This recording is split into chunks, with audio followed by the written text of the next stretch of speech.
6월 18일 말씀 묵상하겠습니다. 함께 기도하겠습니다.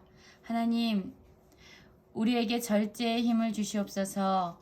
하나님께서 기뻐하지 아니하시는 일들을 멈추게 하시고 하나님께서 기뻐하시는 일들을 행하며 살아갈 수 있도록 우리에게 절제의 힘과 참된 분별력을 주시옵소서. 예수님 이름으로 기도했습니다. 아멘. 오늘의 말씀은 잠언 25장 15절에서 28절까지의 말씀입니다. 말씀을 함께 살펴보시기 전에 개인적으로 말씀을 꼭 읽으시고 묵상하는 시간 가지시기 바랍니다. 25장 15절입니다. 오래 참으면 간혼도 설득할 수 있나니 부드러운 혀는 뼈를 꺾느니라 라고 말씀하고 있죠. 그렇습니다. 혀는요 아주 부드럽습니다. 그러나 반대로 뼈는 아주 단단한 것입니다. 그런데 이 부드러운 혀가요 단단한 뼈를 꺾을 수 있다라고 말합니다. 부드러운 혀는 오래 참음 가운데서 나오는 설득을 의미합니다.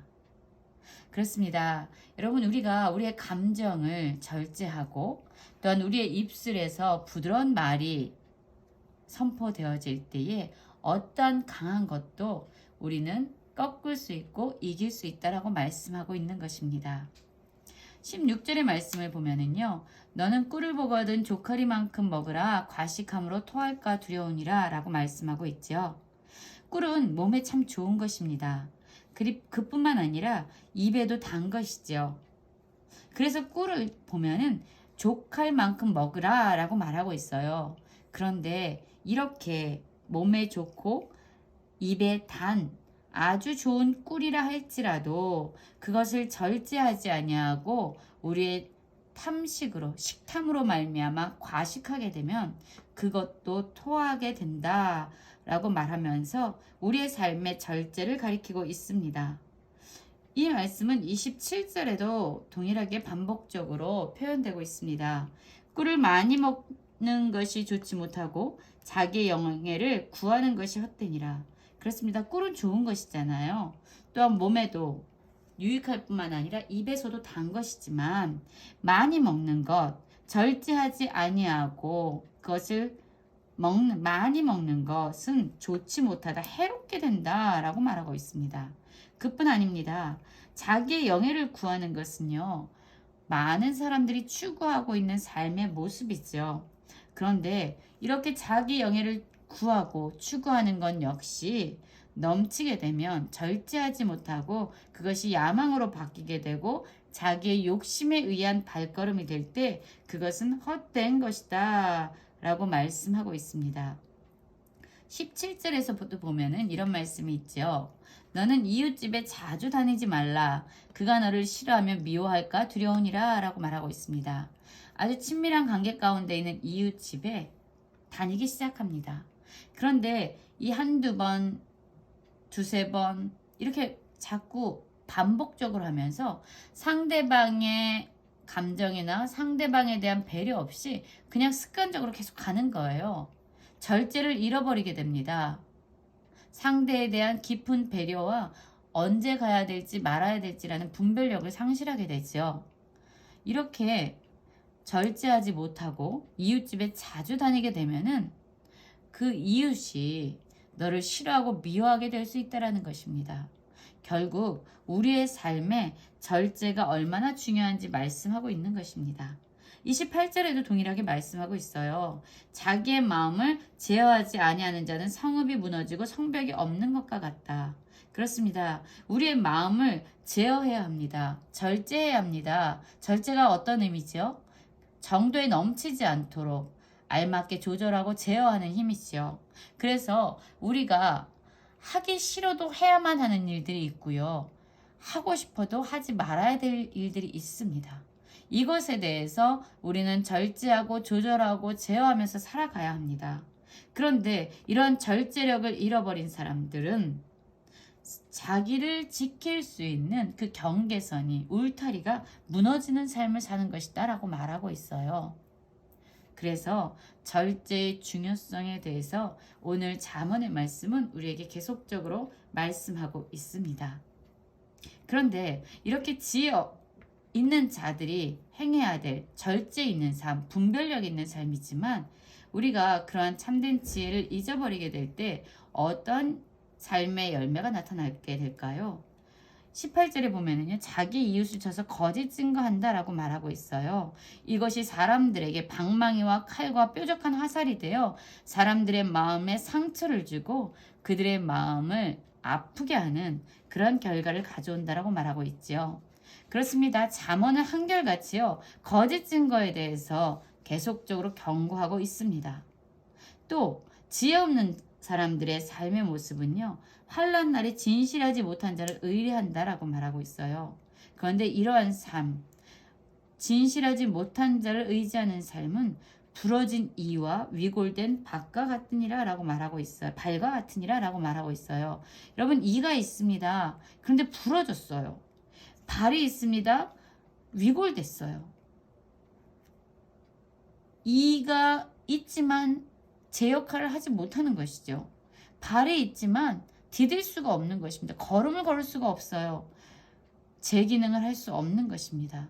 바로 환난 날에 도움을 요청하기 위해서 진실하지 못한 자를 의뢰하는 것은요, 이렇게 헛되고 공허한 일이 될 것이다 라고 말하고 있어요. 20절에서 보면은요, 마음이 상한 자에게 노래하는 것은 추운 날에 옷을 벗은 것 같고 소다 위에 식초를 부은 것 같다. 여러분, 얼마나 분별력이 없는 삶입니까? 마음이 상해 있습니다. 그의 슬픔에 함께 슬퍼해야 합니다. 그와 함께 있어줘야 되고 차라리 침묵하면서 그의 마음을 위로해야 되죠. 그런데 이렇게 마음이 상한 자 앞에서 노래를 하고 있는 것입니다. 이 일이 얼마나 분별력 없는 일인지. 추운 날에 옷을 벗었습니다. 어리석은 일이죠. 소다 위에 식초를 부었습니다. 이렇게 마음이 상한 자 앞에서 노래하는 것은 아주 어리석고 아주 분별력이 없는 일이다 라고 말하고 있는 것입니다. 21절에서 보면은요, 내 원수가 배고파하거든 음식을 먹이고 목말라하거든 물을 마시게 하라 라고 말하고 있어요.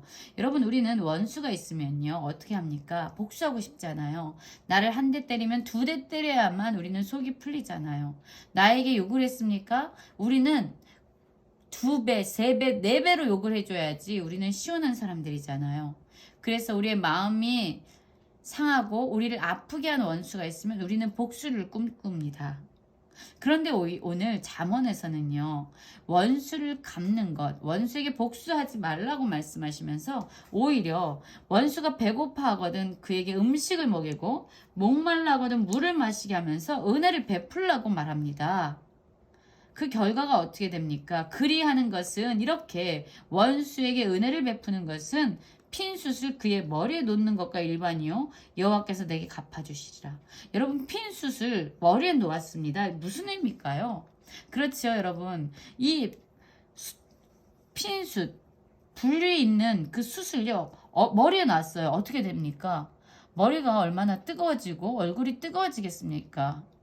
어떤 표현이냐면요, 그 원수에게, 나에게 상처를 입히고 나에게 아픔을 준 원수에게 오히려 은혜를 베풀고 사랑하게 되면은요, 그 원수가 그 은혜를 받으면서 자신의 죄에 대해서, 자신이 행한 악에 대해서 깨우치면서 얼굴이 빨갛게 되도록 창피함을 느끼고 회개함에 이르게 된다라고 말하고 있는 것입니다.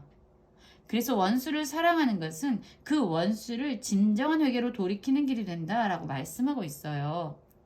그리고 그뿐만 아니라 우리가 왜 원수를 사랑해야 되냐면, 이 모든 것을 알고 계시고 모든 것을 공의로 또한 공평으로 심판하시는 하나님께서 보고 계시는데, 이 하나님께서 원수를 갚는 진정한, 모든 것을 아시는, 모든 것을 감찰하시는 심판주가 되시기 때문에 이 하나님께 모든 것을 맡기고 하나님이 갚아주시고 공의롭게 심판하실 것을 믿으면서 그에게, 원수에게 은혜를 베풀고 그를 사랑하라 라고 말하고 있습니다.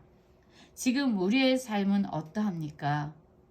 참된 절제의 마음으로 참된 분별력을 가지고 살아가고 있습니까? 또한 우리를 아프게 하고 우리를 상처 입히는 원수를 예수 그리스도의 마음으로 사랑하고 있습니까?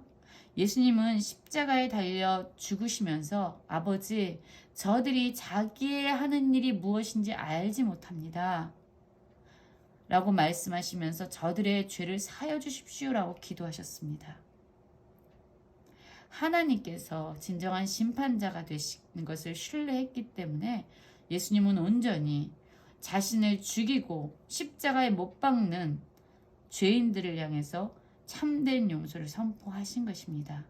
우리의 삶이 예수 그리스도의 십자가의 뒤를 따르는 참된 용서의 삶, 원수에게 은혜와 사랑을 베푸는 삶을 살아가는 모든 성도님들 되시길 간절히 기도합니다.